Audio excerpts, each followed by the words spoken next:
kitty cat caretakers, and friends. In addition to my beloved cat of 22 years, Princess, being so dear to me, there were many pets that I loved over the years and decades, especially later in life. I found that pets seemed to care for me as much as I cared for them. I suppose, like service animals, pets later in my life were critical to my mental health, even my ability to function. They were more than companions. They pushed me. They would herd me from place to place, ensuring I followed a schedule. They would even inform me when I should rest and when I should watch TV, together with them. They were my daily friends. They were my caretakers. They watched for me when I needed emotional support. They guided me to things that needed attention, pools of water, messes, bugs, unexpected sounds and dangers, and so much more. Kitty cats became my caretakers and my friends that I could rely on, no matter what. Although I do not know its origin, I recall hearing in a Star Trek episode, "There are fewer days ahead than there are behind." It is certainly true of my life now. I had reached the milestone, the marker of my life's entering its sunset, its finale. That same episode, Star Trek, suggested to take some comfort that the family would go on. The stories of your personality, tales of deeds and accomplishments, and of the challenges and triumphs, these are the things that you will be remembered by, your legacy. It is imperative to keep a positive attitude even as our bodies and minds decay, falling apart. It is, perhaps, the greatest test of honor and integrity, not to rail and fight against the world in resentment as most seniors are abused or taken advantage of in their progressively addled, vulnerable old age. And the stories of your personality, the tales of your deeds and accomplishments, of your challenges and triumphs, these are what you will be remembered by. C.S. Lewis wrote, "There are far, far better things ahead than any we leave behind."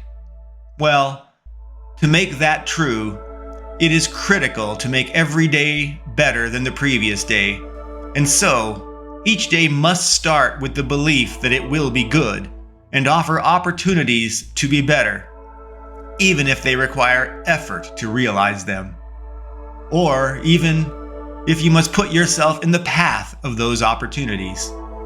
The bottom line, make the years and days ahead matter. Make time with your pets and friends that matter most, that inspire your happiness.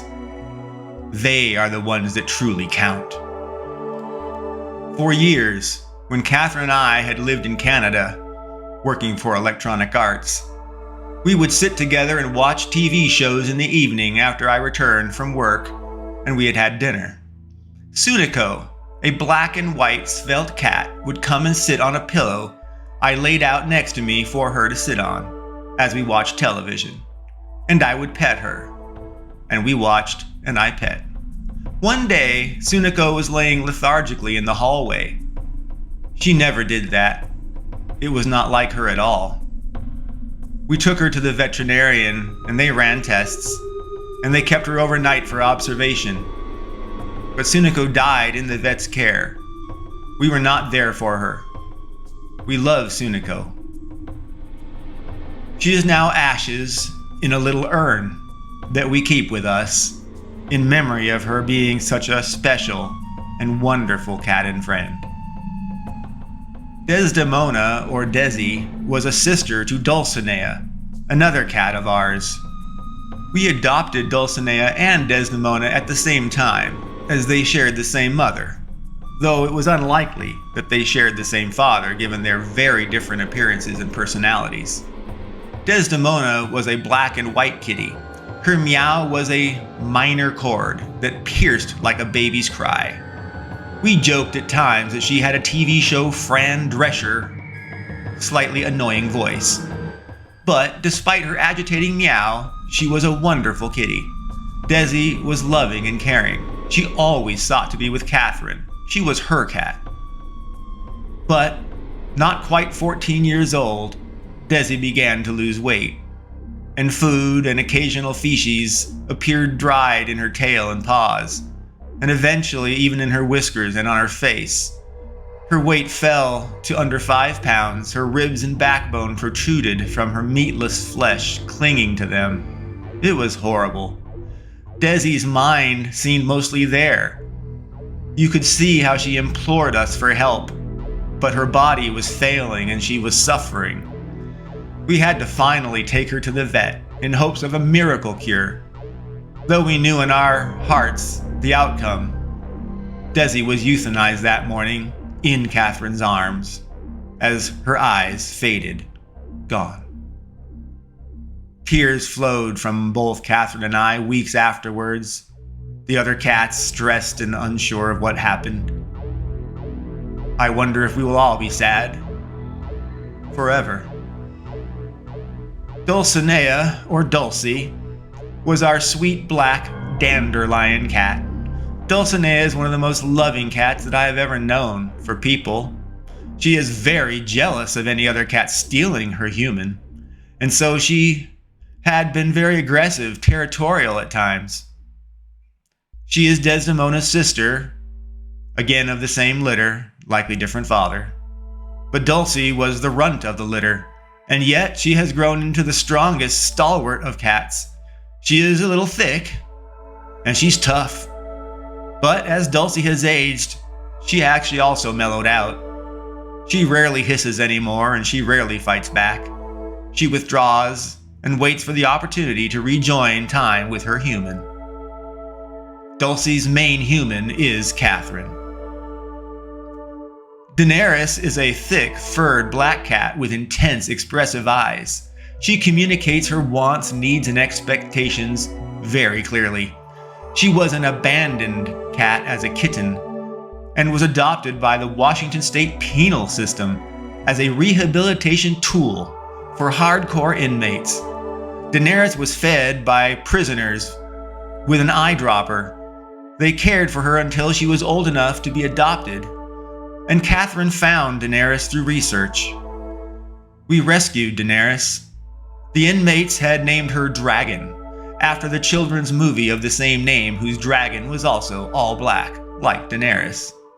In honor of her prison name, we extended her dragon name to the HBO show Game of Thrones, Mother of Dragons, Daenerys Targaryen.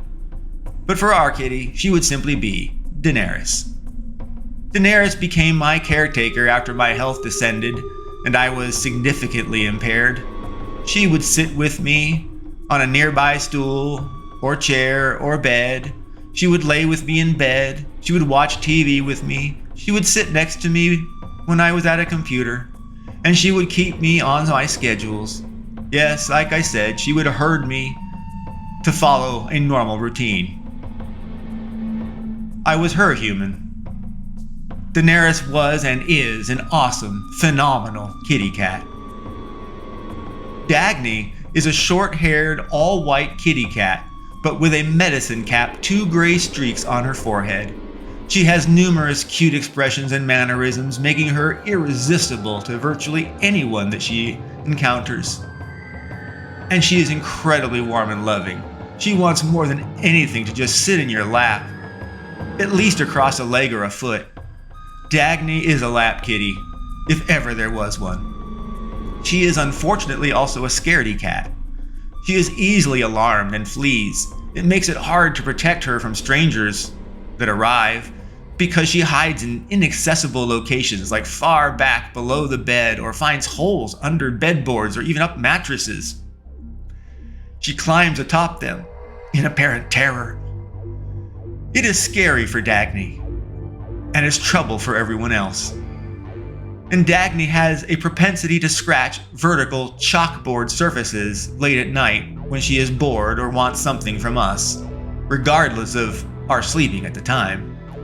But Dagny is a spectacular kitty cat. I adore and I love her. I have always treated my daughters, pets, like they were adults with experience and comprehension of all topics that I might discuss with them, human or animal alike. The result has been that some pets actively pause and pay attention to me when I talk. And some of them, like Dagny, actually talk back. They'll yawn, they'll open their mouth, they'll chatter, they'll click. They'll even reach out their paw as though they want to express an opinion. Dagny had been trained to be a conversationalist with me, I guess. One funny day I was speaking to Dagny, as I regularly did, when she made the mistake and cut me with her claw. We all make mistakes. We all make faux pas. You have faux pas. Yeah, we all make faux pas. That was my attempt to be funny. Anyway, for the love of pets.